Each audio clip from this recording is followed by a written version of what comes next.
예, 환영해 주셔서 감사합니다. 오해를 하실까봐 제가 좀 말씀드리는데, 제가 이 뭐 앞에 강사 자리에도 안 왔고 맨날 저 뒤에 앉아 있었거든요. 그리고 자주 왔다 갔다 하고 그래가지고 저 뭐냐 그러실 분이 계실지 모르겠는데, 제가 지난 12월부터 이렇게 호르몬 치료를 받고 있는데, 제가 아니에요. 굉장히 힘들어요. 8년 전에 이제 수술 받고 재발해서 4년째 되던 해에 방사선 치료를 28번 받고, 그리고 또다시 3년 만에, 그러니까 7년째 이게 암 수치가 막 어마어마하게 올라갔어요. 그래서 호르몬 치료를 받는데 저는 그게 간단한 줄 알았어요. 한 2년 하자 그러더라고요. 근데 제가 딱 2번 호르몬 주사를 맞았거든요. 3개월짜리. 근데 그거 맞고 나니까 무슨 생각이 드는 줄 아세요? 제 아내가 갱년기를 맞아가지고 막 덥다 그러다가 막 제가 갱년기 같은 느낌을 받았어요. 아내가 이해가 되기 시작했습니다. 아내가 그때 힘들었겠구나. 하나님이 제 아내 체험을 하게 한 것 같아요. 제가 사실 이렇게 발병이 됐을 때 무슨 생각을 했는가 하면, 제가 굉장히 건강해가지고 우리 교인들은 제가 뭐 1년 12달 하루도 빠짐없이 새벽기도 나가죠.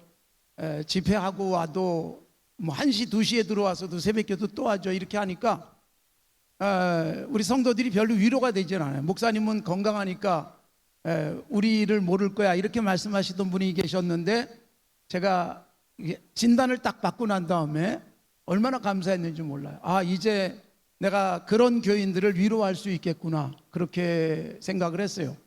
근데 뭐 또 수술 받고 4년 동안 멀쩡하니까 또 위로가 안 되더라고요. 난 재발했는데, 난 막 죽어가는데, 그러시는 분들이 계셨는데 저의 재발을 통해서 또 위로를 해주셨어요.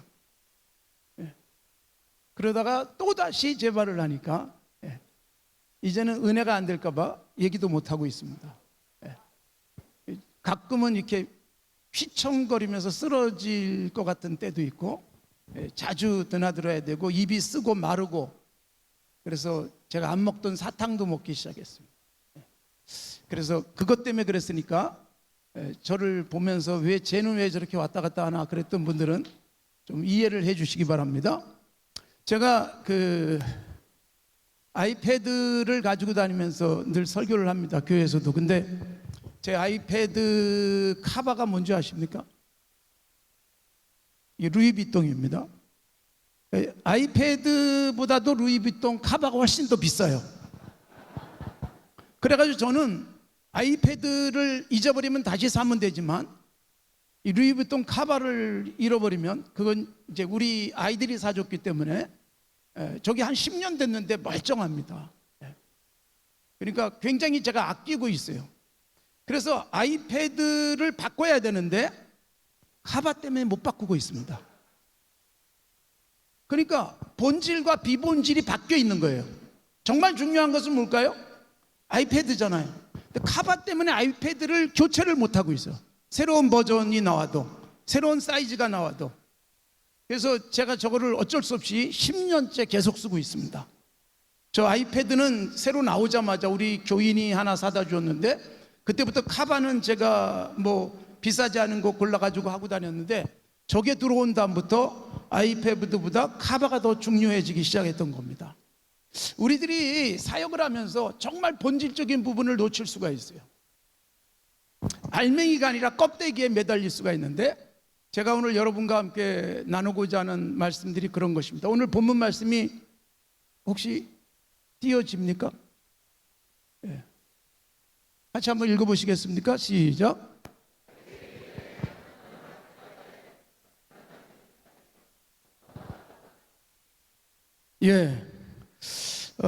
제가 오늘 본문 말씀을 가지고 나누려고 하는 게 우리들의 경쟁력이에요.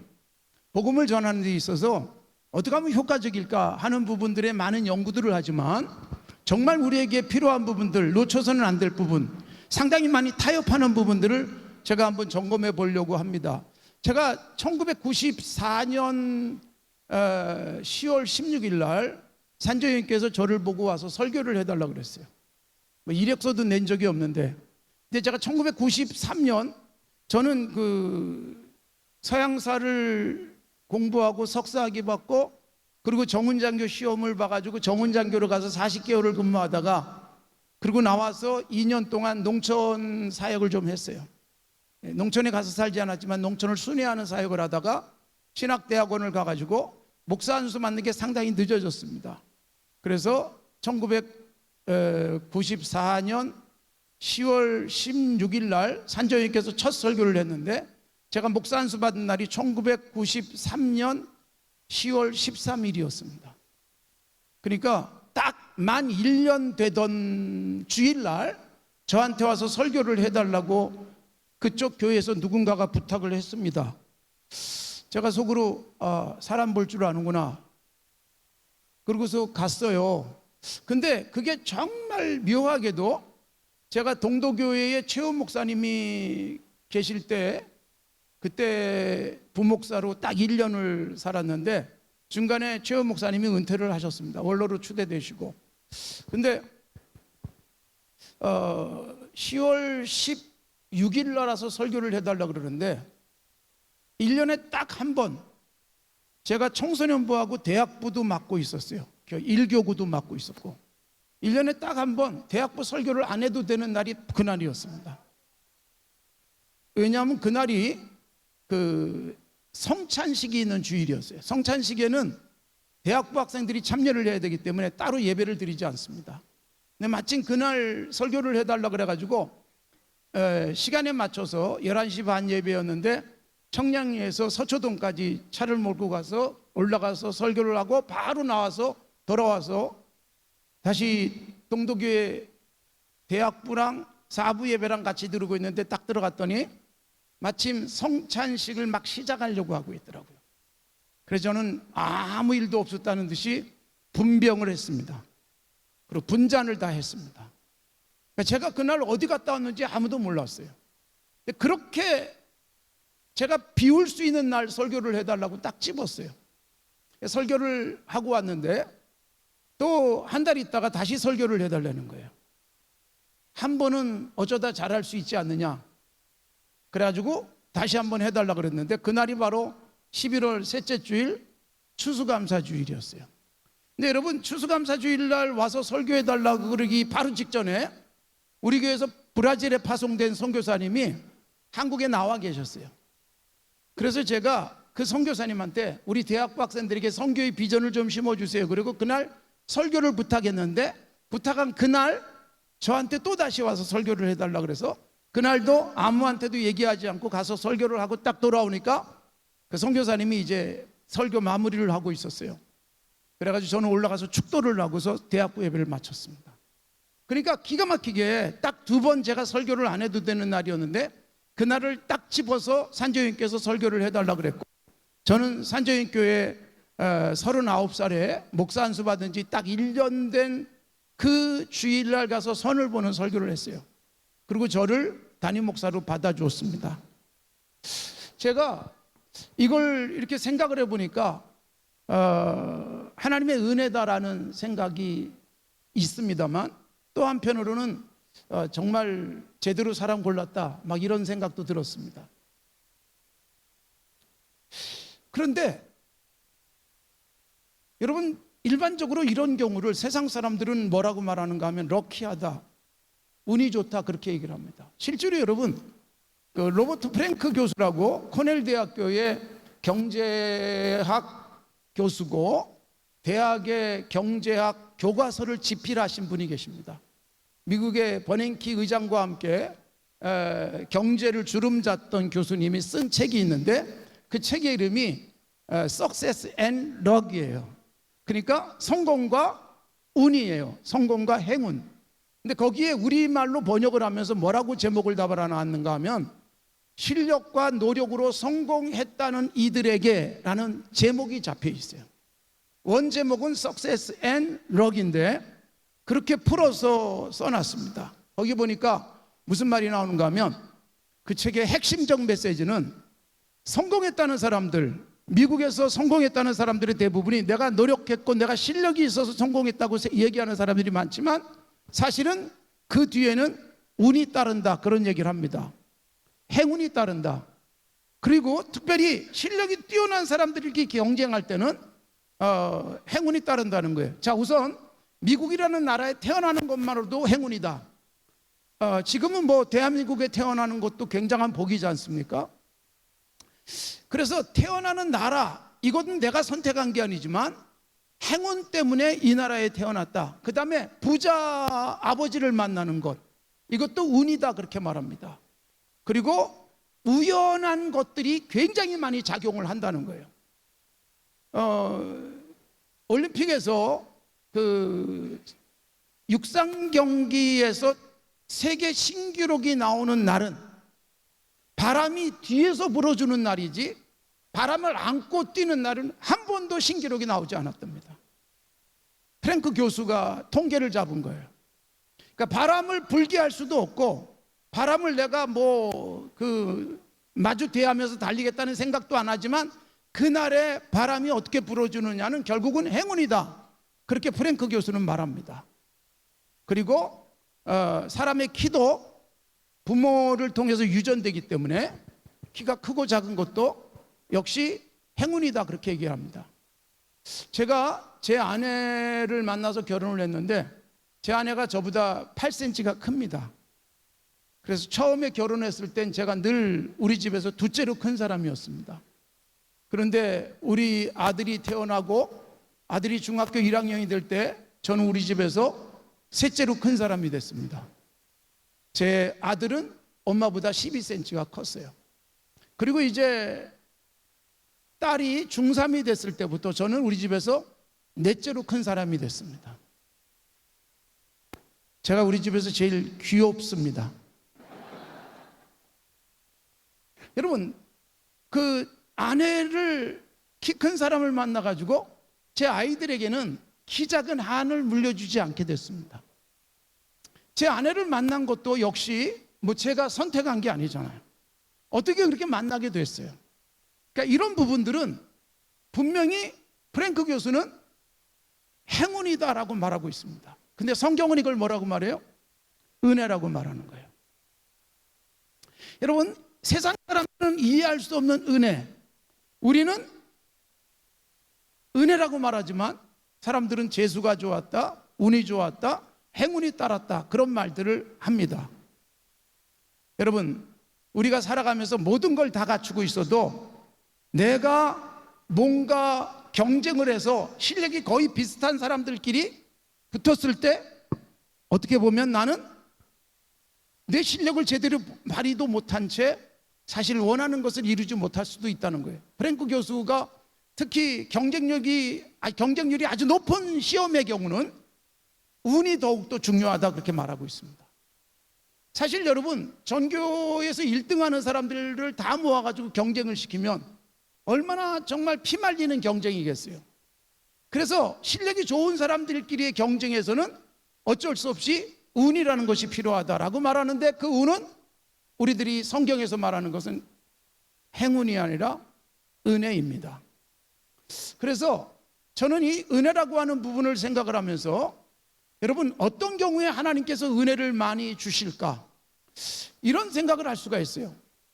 창세기에 보면 야곱이라는 인물이 나오지만, 야곱은 여러분 약삭 빠르게 사는데도 거짓말도 하는데 하나님이 은혜를 주세요. 그래서 창세기 31장에서 부자가 돼가지고 돌아올 때 하나님이 나와 함께 하지 않았으면 나는 빈손이었습니다라고 고백을 합니다.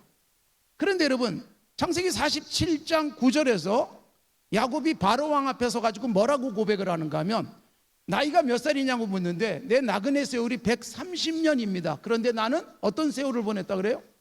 험악한 세월을 보냈다는 거예요. 보세요, 야곱은 약삭빠르게 살고 거짓말도 하고 속임수도 쓰고, 그런데 하나님의 은혜가 계속 나옵니다. 창세기에서 우리로 하여금 굉장히 신비하게 느끼는 부분이에요. 근데 보세요, 말씀대로 제대로 살아가고 정직하게 살아가는데 하나님의 은혜가 임한 것과 약삭빠르게 살아가는데 하나님의 은혜가 임한 것과는 차이가 나는 거예요. 요셉의 경우는 여러분 애굽에 팔려가고 그리고 억울하게 감옥에 들어가지만 역시 하나님의 은혜가 임하니까 그는 가장 높은 자리까지 올라가지만 그 올라간 삶을 자기가 돌아보면서 험악했다라고 평가하지는 않습니다. 야곱은 130년을 살고 나머지 17년을 살기 전에 그의 입에서 나온 고백이 나는 험악한 세월을 보냈습니다. 분명히 하나님의 은혜로 잘 살아왔어요. 그러나 여러분, 하나님의 은혜로 살아왔지만 의롭지 못하게 살았던 그의 삶은 험악한 삶이 계속 뒤따랐다는 거죠. 요셉처럼 의롭게 살면서 고난을 잠깐 받지만 여러분, 잠깐 동안의 고난 끝에 최고의 영광을 누렸던 요셉과는 아주 대조되는 사람이라는 것입니다. 우리가 오늘 읽었던 말씀이 무슨 말씀인가 하면 사울과 다윗이 얼마나 긴 세월 동안 정말 쫓기고 쫓아가는 그런 긴장된 삶을 살았습니까? 그런데 여러분, 다윗과 사울의 마지막 결말을 보십시오.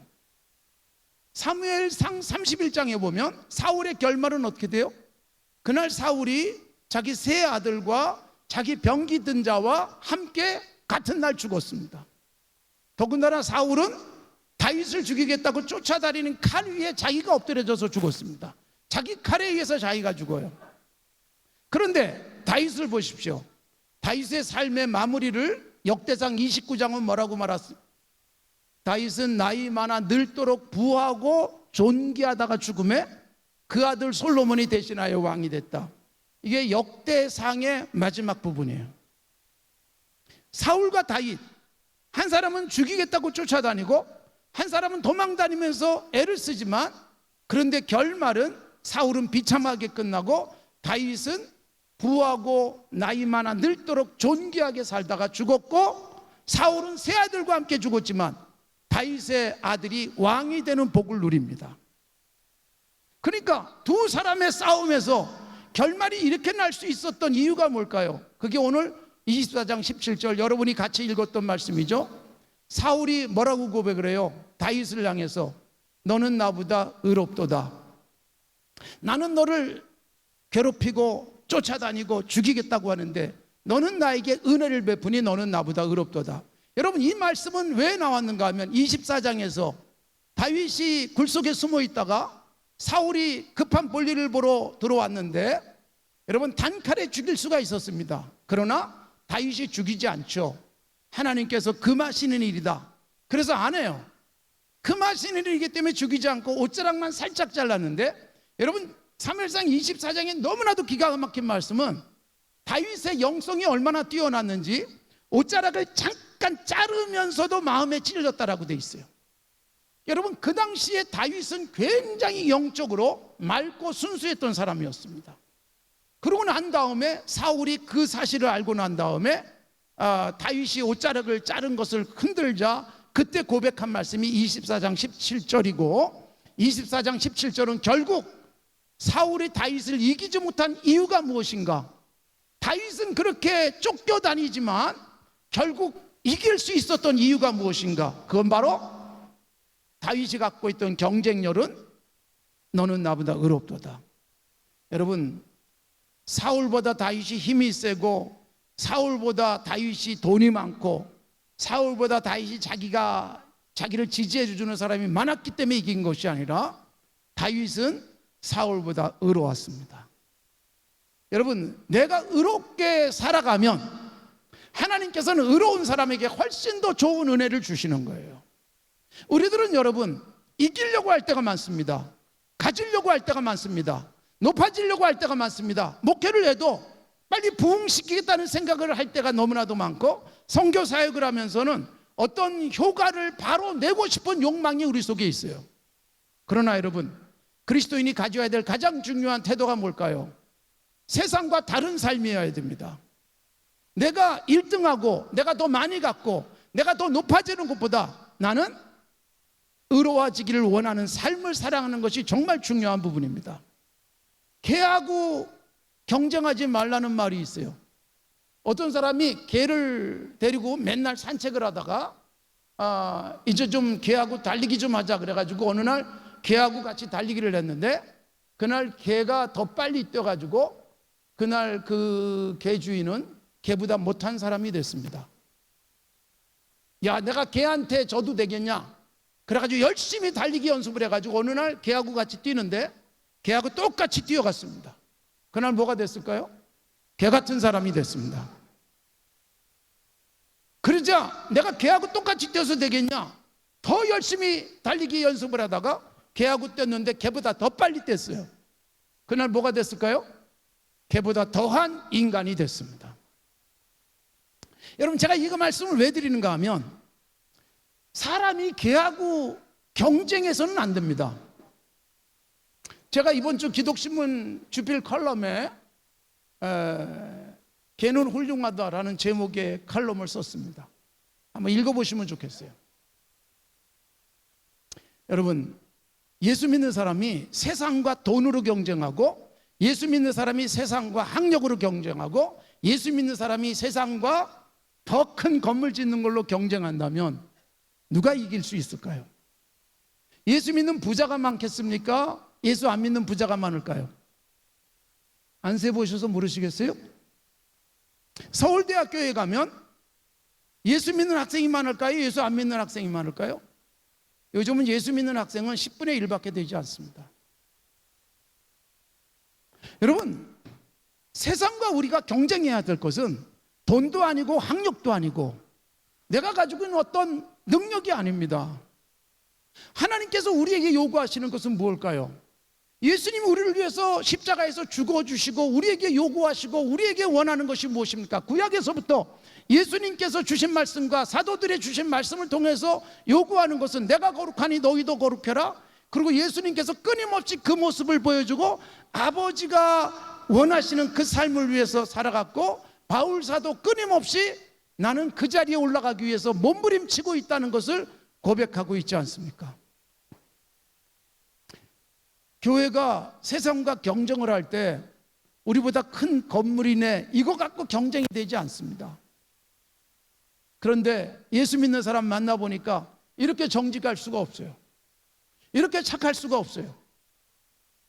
여러분, 악을 이길 수 있는 것은 더 센 악이 아닙니다. 악마와 싸우겠다고 악마가 되는 일들이 얼마나 많습니까? 악을 이기는 것은 바울 사도도 로마서에서 말하고 있지만 선으로 악을 이기라 해요. 선으로 악을 이기라.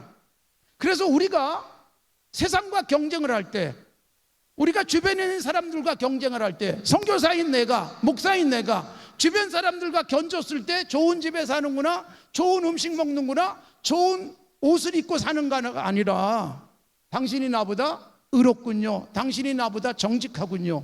이게 얼마나 중요한 그리스도인의 경쟁력인지 모릅니다.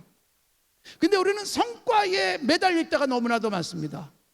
성적을 얼마나 올리는가를 학생들은 열심히 노력하느라고 주일학교에 점차 나오지 못하는 현상들이 생깁니다. 우리 교회도 강남에 있다 보니까 가장 학군이 좋은 곳에 있습니다. 대치동 학원이 요새는 이제 우리 서초동으로 옮겨오고 있습니다. 서울고등학교, 상문고등학교, 서초고등학교. 우리 서초 상동에 여러분 초등학교는 하나밖에 없어요. 중학교도 하나예요. 초등학교도 6학년이 1학년보다 많습니다. 고등학교가 3개나 있어요. 어느 정도 돈을 모아야만, 그래서 아이들이 좀 클 때쯤 되어야 서초동으로 이사 오는 거예요. 그런데 제가 서초동에 살고 있습니다. 여러분, 저는 이 서초동에 살면서 돈 많은 사람들 속에 끼어 살면서 느끼는 게 뭔지 아세요? 돈을 많은 사람들이 교회에 와서 요구하는 게 뭔지 아세요? 교회는 좀 다르길 원하는 거예요. 어떤 사람은 11조를 1,000만 원도 하고, 어떤 사람은 마음만 먹으면 생각도 못한 돈을 끄집어내서 드리기도 하지만, 그들이 그러면서도 교회에 와서 요구하는 것은, 그리고 끊임없이 목회자인 제게 요구하는 것은 뭘까요? 목사님은 우리와는 좀 달라야지, 선교사님은 우리하고는 좀 달라야지. 이게 여러분 너무나도 중요한 우리를 향해서 요구하는 것입니다. 흥사단에서 2년에 한 번씩 청소년들의 정직 지수를 조사를 하다가 2019년 이후에는 조사를 안 하더라고요. 근데 왜 안 하는가 봤더니 초등학생, 중학생, 고등학생, 대학생, 그리고 어른들 대상으로 합니다. 정직 지수가 초등학교보다 중학교, 중학교보다 고등학교가 낮습니다. 한 실례로 들면 10억쯤 생기면, 10억을 얻을 수 있다면 1년쯤 감옥에 가는 일을 해도 된다. 여기에 우리 고등학생들이 몇 프로가 응답했을 것 같습니까? 무려 58%입니다. 고등학생들이 가장 높습니다. 이 10억이 얼마인지는 알까 싶기도 하고, 1년 동안 감옥에 가는 게 어떤 건지 도대체 이해는 하고 있을까 싶은데, 10억만 생긴다면 1년쯤 감옥에 가는 게 괜찮다는 거예요. 여러분, 얼마나 정직 지수가 낮아지고 있는지를 우리에게 보여주고 있는 부분이기도 합니다. 그래서 더 이상 이제 조사하다가는 너무 실망이 될 것 같으니까 더 이상 조사를 하지 않는 모습들이 있습니다. 자, 여러분, 우리들이 이 세상 살아가면서 뭔가 목적을 이루기 위해서 그리고 기도하다가 하나님이 드디어 이루게 하셨기 때문에 감사할 수 있습니다만, 과정 속에서 어떤 과정을 거쳤느냐, 여러분, 목적과 결과가 과정을 정당화하진 않습니다. 제가 2002년도에 우리 아이들이 초등학교 5학년이고 3학년일 때 미국에서 집회가 있어가지고 이번에는 아이들까지 데리고 아이들 학교 좀 쉬게 하고 현장 학습 이런 게 가능하기 때문에 미국에 데려가려고 두 아이의 비자를 받았습니다. 저하고 제 아내는 비자가 있었고 두 아이는 비자가 없으니까 제가 비자를 대신 가서 인터뷰를 했습니다. 여행사 저하고 같이 늘 관계하는 여행사의 주과장이라는 분이 서류를 대신 다 만들어서 신청을 해줬어요. 그리고 드디어 인터뷰하는 날 제가 대사관 가기 전에 여행사 사무실에 잠깐 들렸습니다. 미국 대사관 바로 옆에 있었는데 거기서 마지막 인터뷰할 수 있는 서류를 한 장 쓰게 돼 있었습니다. 근데 거기에 미국에 몇 월 며칠부터 몇 월 며칠까지 갈 것인지를 기록하게 돼 있었습니다. 저는 5월 달에 갈 거기 때문에 5월 달에 간다고 이렇게 쓰려고 하는데 주과장이라는 분이 저한테, 목사님, 아이들이 방학도 하는데 5월 달에 전 식구가 미국에 여행을 간다 그러면 영사가 의심을 합니다. 가서 안 올 거라고 의심할 수 있으니까 그냥 비자만 나오면 아무 때나 가도 되니까 7월 달이라고 쓰시죠 그러더라고요. 목사라고 부르지 말든지 목사님 거짓말을 하세요라고 얘기를 하는 거예요. 그 순간 잠깐 동안 그럴까라는 생각을 했지만 이내 이렇게 말했습니다. 주과장님, 아이들 비자 안 나오면 더 좋아요. 돈도 안 써도 되고 그냥 우리 부부만 갔다 오면 돼요. 그리고 5월 달이라고 썼어요. 그 주과장이라는 분이 개면쩍게 저를 쳐다보고 웃었어요.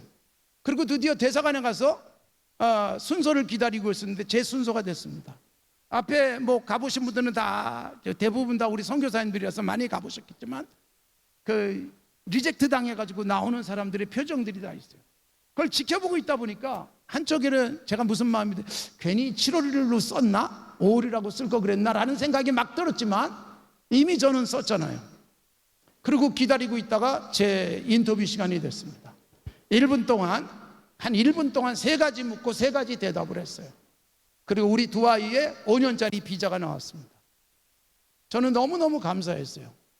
비자가 나와서 감사한 게 아니라 예수 믿지 않는 여행사 과장 앞에서 목사도 거짓말 하는구나 라고 믿게 만들 뻔했잖아요.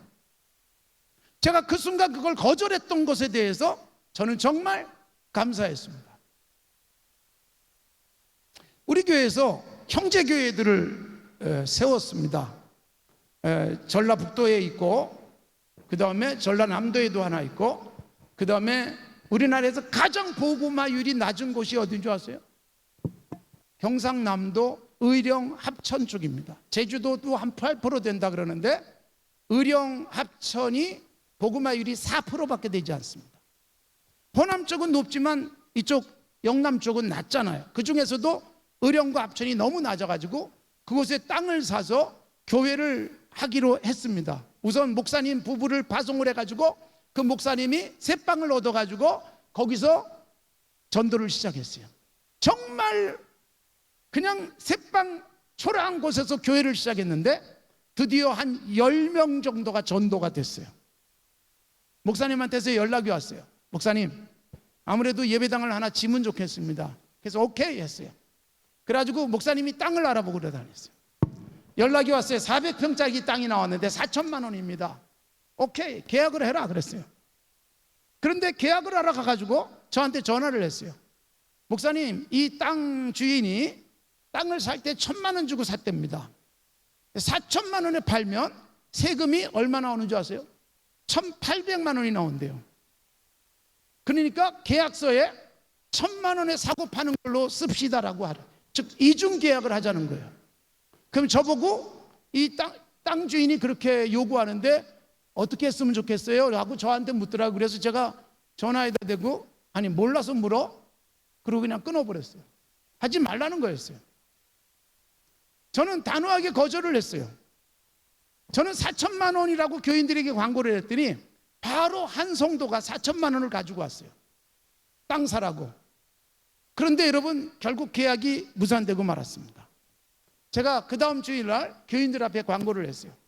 4천만 원짜리 땅을 이렇게 해서 살려고 했는데 1,800만 원 세금 안 내겠다고 탈세를 도와달라고 해서 우리가 안 했다 그랬더니 월요일 날 아침에 통장에 1,800만 원이 들어왔어요. 그분은 왜 냈는가 하면 목사님 그 땅을 그렇게 사고 싶어 하셨는데 세금은 내가 물어줄 테니까 4천만 원에 계약을 하고 그냥 사십시오 그러더라고요. 이렇게 훌륭한 집사님이 있어요. 제가 거절을 했어요. 집사님, 제가 남 탈세하는 거 목사가 도와줄 수 없습니다. 그냥 그 땅은 안 사겠습니다. 4천만 원 저한테 있지만 1,800만 원 세금용으로 저한테 주셨는데 돌려드리겠습니다 그랬더니 그분이 이미 헌금한 겁니다. 목사님이 알아서 쓰세요. 그 바람에 저는 얼마가 됐을까요? 5,800만 원이 됐어요. 그리고 목사님이 다시 땅을 찾았는데 이번엔 7천만 원짜리 땅이 나왔어요. 700평. 계약을 하겠다 그래서 가서 해라. 이중 계약 아니지 그랬더니 그렇다는 거예요. 700평 땅을 샀어요. 얼마였는가 하면 7천만 원이었습니다. 그래서 제가 4천만 원 원래 땅값 주신 분이 계시고 1,800만 원 세금 물어주겠다고 내신 분이 있어 5,800만 원이 있으니까 조금만 더 있으면 되잖아요. 그래서 교회 앞에 광고를 했어요. 이렇게 해서 7천만 원짜리 땅을 샀습니다. 그랬더니 처음에 땅값 헌금하신 분이 저한테 전화를 했어요. 목사님, 제가 4천만 원 내겠다고 한 적이 없고 땅값을 내겠다고 했습니다. 그러니까 어떻게 하겠다는 거예요? 3천만 원 더 보내겠다는 거예요. 그 바람에 저는 땅값 다 하고 1,800만 원이 건축비로 이제 시작이 됐어요.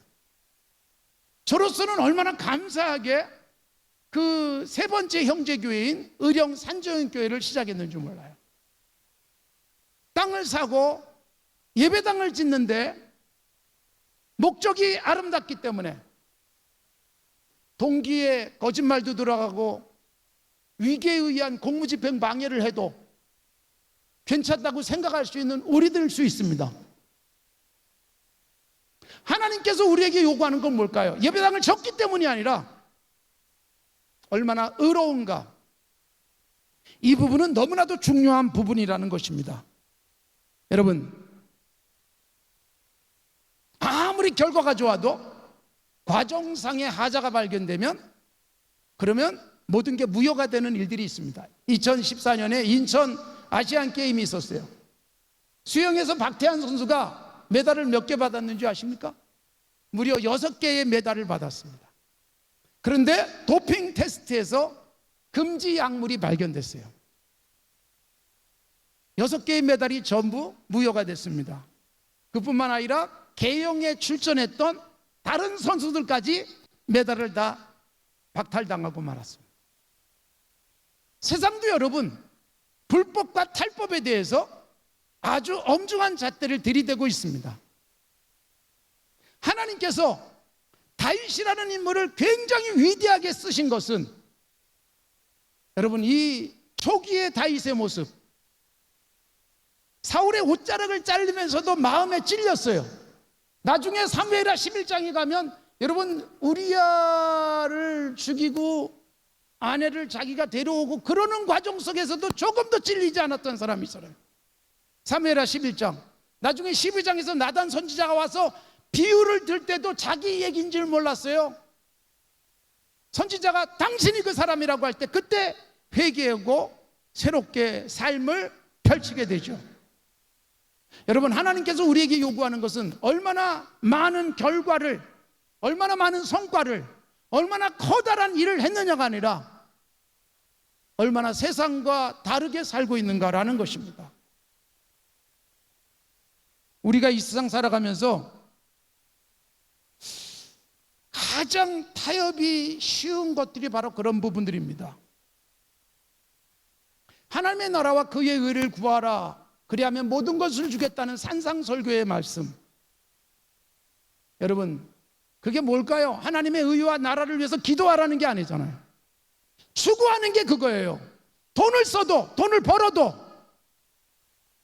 사역을 해도 하나님의 의를 이루기 위해서, 그리고 그 말씀대로 살면 하나님의 나라가 경험되어지는, 그걸 위해서 살면 하나님이 더해 주시는 것이지, 기도는 하나님의 나라와 의를 구해놓고 삶은 여러분 하나님의 의와는 반대되는 쪽으로 가는 것을 하나님의 의나 또는 그 나라라고 말하지 않습니다.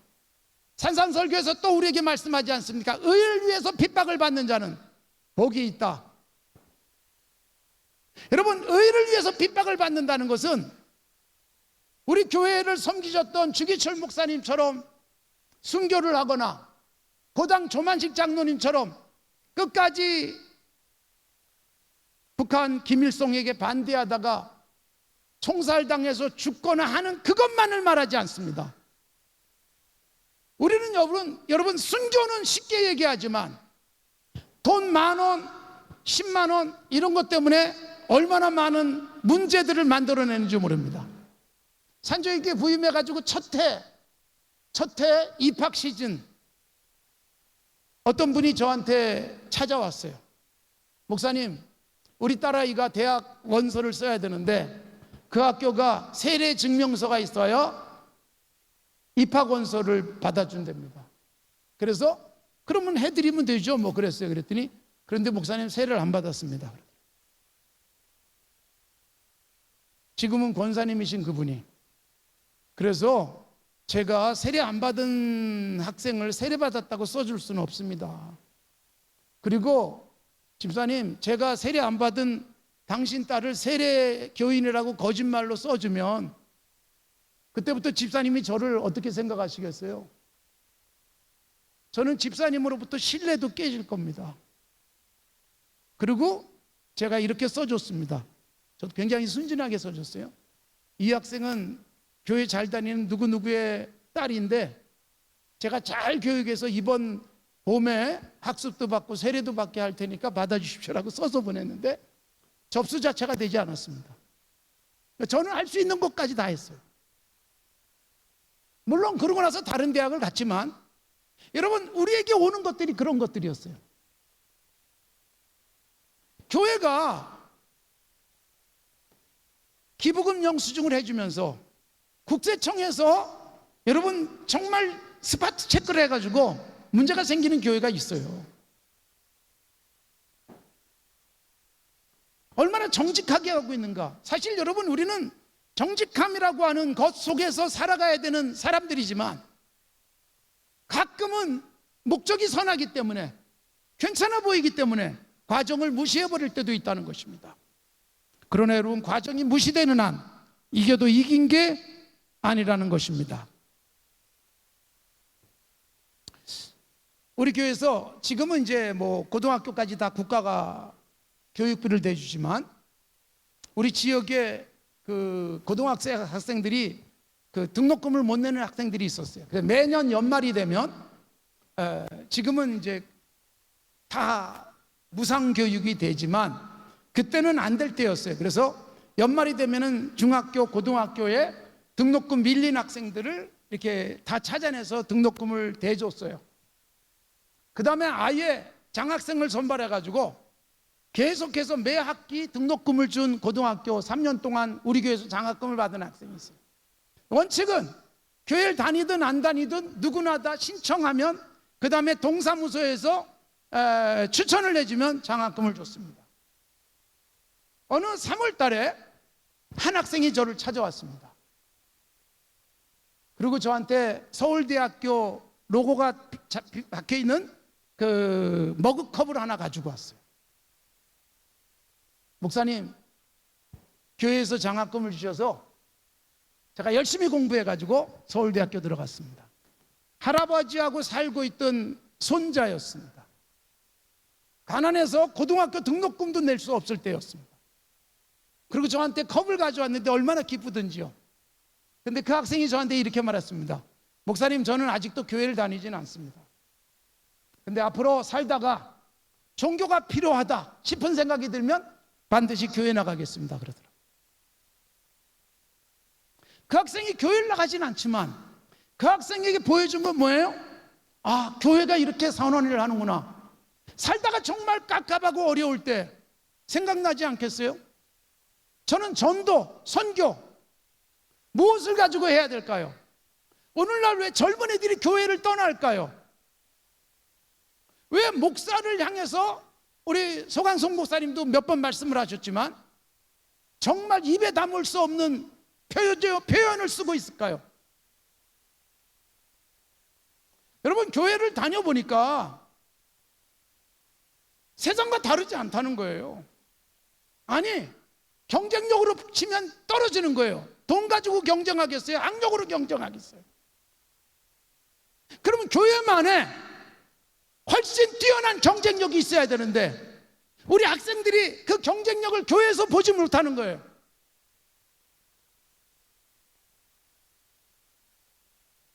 저는 그 학생에게 기도를 아주 간절하게 해줬습니다. 아직까지 안 찾아오는 거 보니까 교회를 안 다니는 것 같아요. 그러나 여러분, 그 학생에게 이제 어떤 일이 생겨서 정말 종교가 필요하다고 생각됐을 때 교회를 문 두드리지 않겠습니까? 원해퍼 목사님의 선한 영향력으로 노래도 만들어지고 그랬습니다만 여러분, 정말 진정한 선한 영향력은 무엇일까요?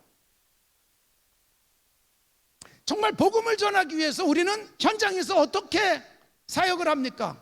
어떤 전략을 써서 얼마만큼의 성과를 거두는가? 이것이 과연 하나님 나라 확장의 최고의 길일까요? 예수 믿는 사람 상대해 보니까, 교회 다니는 사람 만나 보니까 정말 믿을만 하더라. 세상 어디에서도 볼 수 없는 착함이 그 속에 있다. 이게 바로 우리의 경쟁력이고 복음을 전하는 데 있어서 최고의 카드이지 않겠습니까? 선교사님 만나보니까 나는 교회 다니지 않고 나는 불교인데 너무너무 좋은 거예요. 우리 교회 찬양 아카데미가 있어요. 원래 찬양 아카데미로 시작했지만 우리 지역에서 성악을 배우고 싶은 사람들이 다 와요. 그런데 70대 부부가 와서 성악을 하고 있습니다. 너무너무 노래가 하고 싶어가지고, 그래서 이제 학생들이 거기서 공부하고 나면 향상음악회를 한 3개월에 한 번씩 해요. 우리 교회 콘서트홀에서 향상음악회를 하면 이제 나와서 노래들을 하는데 뭐 가지가지입니다, 정말. 근데 이 70대 노부부는 불교 교인이에요. 근데 우리 예배당에 와서 열심히 노래를 부르고 어느 날 노래를 가지고 왔는데 CCM을 가지고 왔어요. 가사가 너무 좋고 곡조도 너무 좋아서 선생님 이거 한번 배우고 싶어요. 그리고 부르는 거예요. 그분이 끊임없이 들어와서 불교 교인이, 저는 그 사람들에게 우리 성악 선생님들이 얼마나 매력적인 사람으로 보이는가. 근데 다행스럽게 이태리에서 유학을 하고 독일에서 유학 오고 그러고서 온 사람들만 하고 있지만 정말 정직하고 착하고 좋은 사람들이에요. 그래가지고 예수 안 믿는 사람들이 많이 오기 시작했어요. 저희 가면 정말 노래 잘 가르친다더라. 여러분, 우리들이 이 세상에서 가져야 될 진정한 경쟁력, 나는 무엇으로 세상과 승부하고 싶습니까? 예수 믿으면서 나는 예수 잘 믿어서 이렇게 돈 많이 번다, 나는 예수 잘 믿어서 이렇게 좋은 집에 산다라고 하는 것이 경쟁력이겠습니까? 저는 지금도 기억나는 그 사람이 있습니다. 우리 교회가 대한민국에서 제일 비싼 집들이 옆에 있어요. 집값을 말하면 시험에 들까 봐 말씀을 안 드리겠는데, 저도 막 들어가 보고 싶었었어요. 그 집에 얼마나 좋은지. 근데 신방 오라고 하질 않더라고요. 드디어 어느 날 신방 약속이 2개나 잡혔어요. 그 비싼 집에. 그래서 신방을 가려고 약속 시간에 나가려고 그랬더니 전화가 왔어요. 목사님, 차를 보낼 테니까 차 타고 오세요. 걸어가면 4분이면 가요. 차를 보내줘서 차를 타고 갔어요. 차 타고 큰 길로 나가서 돌아가느라고 8분 걸렸습니다. 그런데 왜 차를 타고 돌아가야 되는지를 제가 알았어요. 그 차가 딱 문에 도착하니까 쫙 열리고 벨보이 같은, 호텔 벨보이 같은 사람들이 나서 인사하고 저를 딱 모시고 엘베 앞에 가서 하고 저를 그 집까지 안내를 해줬습니다. 집에 들어가 보고 이상하게 여러분, 120평짜리 집에는 2식구가 살고 13평짜리 집에는 5식구가 살아요.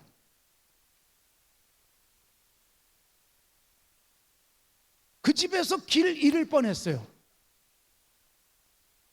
근데 그렇게 큰 집 바로 뒤에 우리나라에서 가장 가난한 사람들이 살았습니다.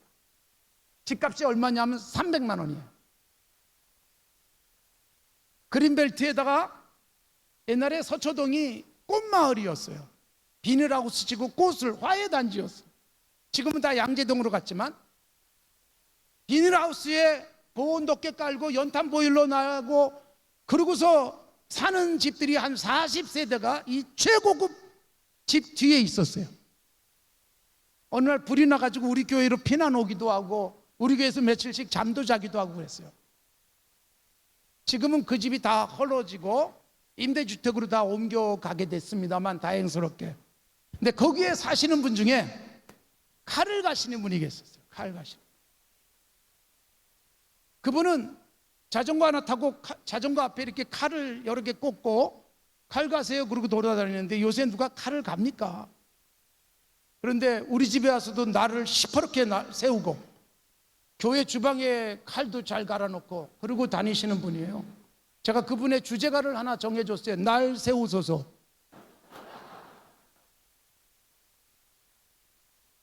정말 나를 시퍼렇게 세우시는 분인데 그분이 여러분 매달 11조를 하는 거예요. 얼마쯤 할 것 같아요? 12,000원. 아, 이번 달엔 좀 많이 나왔어요. 13,000원. 아이고, 이번 달엔 좀 장사가 안 됐나 봐요. 11,000원. 그렇게 사시다가 천국에 가셨어요. 여러분, 정직하게 일하면서 하나님 앞에서 가장 정직한 표시인 11조를 꼬박꼬박 하시던 그분, 교회가 늘 구제하면서 살았던 분이지만 제가 그분이 천국 가셨을 때 우리 교회 묘지까지 제가 다 가서 처음부터 끝까지 잘 모셔드리고 왔어요. 가난하지만 누구한테도 자부심 가지고 살 수 있을 만큼 정직했고 착했고 11조 하시고 교회 생활 행복하게 하시던 분이에요.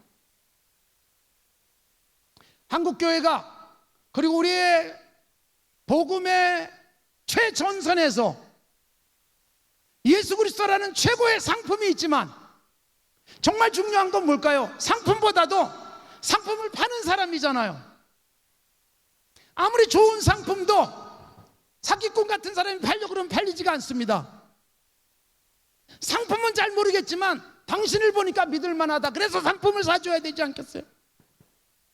예수라고 하는 상품이 당신을 보니까 내가 거들떠보고 싶지도 않다. 이게 여러분 얼마나 불행한 일이겠어요?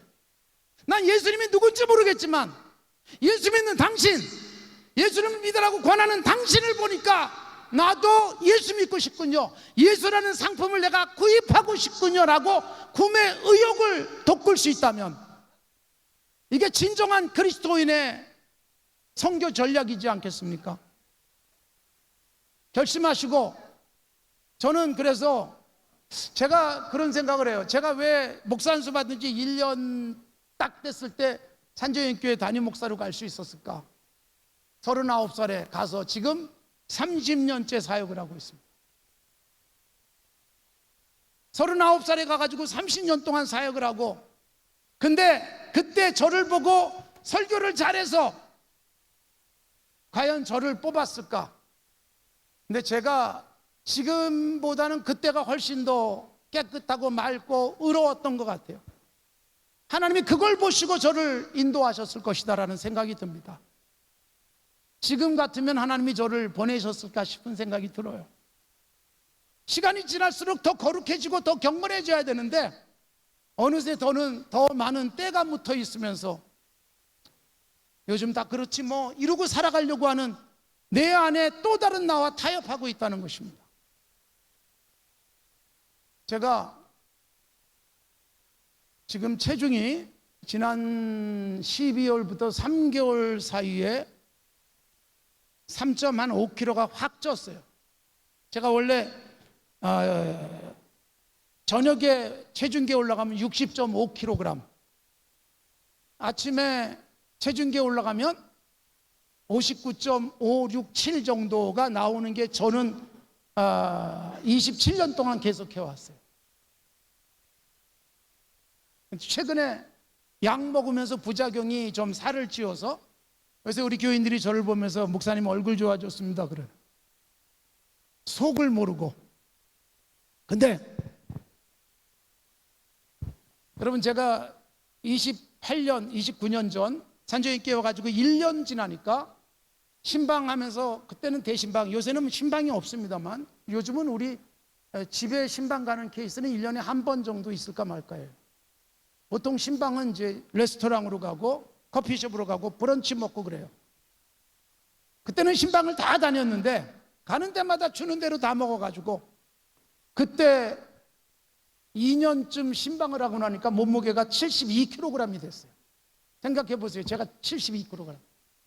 그래가지고 계절이 바뀌어서 여름 옷을 입으려고 그러는데 바지가 안 잠겨져요. 결심을 했어요. 여보, 내가 내년에는 반드시 이 옷을 입고야 말겠다. 그리고 그날부터 다이어트에 들어갔어요. 그런데 딱 2달 동안 10kg를 뺐어요. 그리고 그 다음에 그 옷이 커서 못 입었어요. 2달 동안 여러분 10kg를 빼면서 저녁을 아예 먹지 않아요. 점심 12시에 딱 먹고 그때부터 아무것도 먹지 않았습니다. 근데 우리 소 목사님이 말씀하셨듯이 집안 식구가 원수라고, 저녁만 되면 저는 점심 딱 먹고 나면 안 먹는데, 아내하고 제 딸이 이만한 양푼에다가 비빔밥 해가지고 제 앞에서 먹어요. 이래도 안 먹겠냐고. 여러분, 그 유혹을 뿌리치고 정말 점심 식사 위에 교인들하고 저녁 약속도 잡지 않았어요. 그리고 2달 동안 10kg를 감량을 했어요. 계속 운동하면서, 그리고 저녁 안 먹으면서, 그래서 체력도 유지하고 그랬어요. 여러분, 그리스도인이 뭔가 목표를 세워놓으면 정말 어떤 유혹 앞에서도 흔들릴 수 없다는 거예요. 비빔밥뿐이겠습니까? 소 목사님도 오늘 아침 말씀하셨지만 물질 얼마나 우리를 흔들어 놓습니까? 우리 교회 법무장관을 지내신 분이 어느 날 저한테 이렇게 간증을 하셨어요. 목사님, 제가 검찰총장 시절에 가장 기뻤던 날이 있습니다 그러더라고요. 무슨 날인데요? 그랬더니 재벌 총수가 평생 쓰지도 못할 만큼의 현금 다발을 가지고 왔대요. 이것만 무마를 해주시면.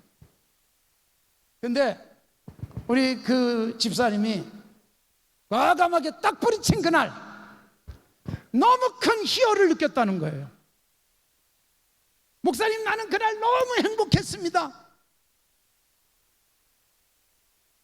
제가 얼마나 감동을 받았는 줄 아세요? 나라면 과연 그 돈 평생 먹고 쓰지도 못할 만큼의 그 많은 현금 다발 앞에 과연 지킬 수 있었을까 싶은 거예요. 어떻게 보면 삶의 현장을 살아가고 있는 우리 교인들이 훨씬 더 정직하게 살려고 애쓰는 것 같아요.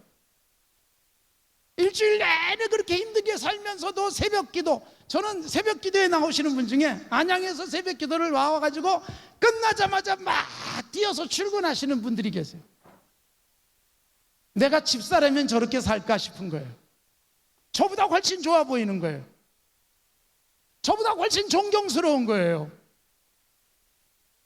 그리고 정직하게 살기 위해서 무던히 애를 쓰고 저하고 카톡으로 한 주간의 삶을 나누면서 목사님 이번 주에 이걸 해냈습니다.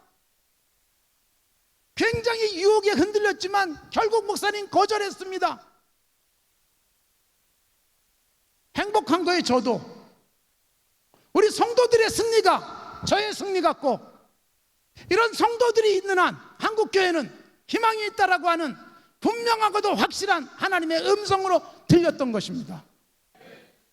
한국교회를 여러분들이 염려하고 계실 겁니다. 한국교회가 잘 돼야 여러분들한테 후원금이 잘 갈 거 아닙니까?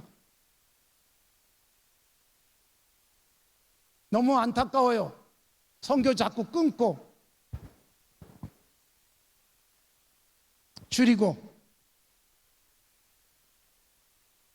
감사한 것은 선하고 아름다운 일들을 하자고 할 때 우리 교회가 한 번도 거절한 적이 없어요. 정말 감당할 수 없는 만큼의 것을 요구해도 기꺼이 해주고 있는 우리 교회를 보면서, 그게 우리 성도들이 하고 있는 거 아니에요. 그런 돈들을, 저는 돈 받고 교회 나가는데 그분들은 돈 쓰면서 교회 나오잖아요. 그분들 앞에 너무 존경스러워요. 당신 때문에 우리가 선교사를 라오스에 보내고 하이티에 보내고 요르단에 보내고, 우리 산지연교회를 가장 핍박했던 일본에 선교사를 보내고, 우리 성도들의 헌금 때문에 그걸 하고 있습니다. 제가 우리 성도들에게 늘 감동적인 그런 울림을 느끼면서 고마워하고 있어요.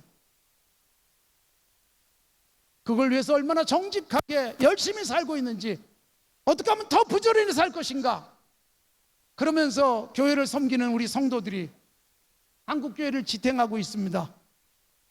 사랑하는 선교사 여러분, 이런 여러분의 고국의 성도들이 열심히 살고 있는 것, 그래서 여러분들을 끊임없이 응원하기 위해서 애쓰고 있는 것 기억하시면서 힘내시기 바랍니다. 하나님 나라를 위해서 분명히 여러분들이 더 크게 쓰여질 줄로 믿습니다. 여기까지 하겠습니다.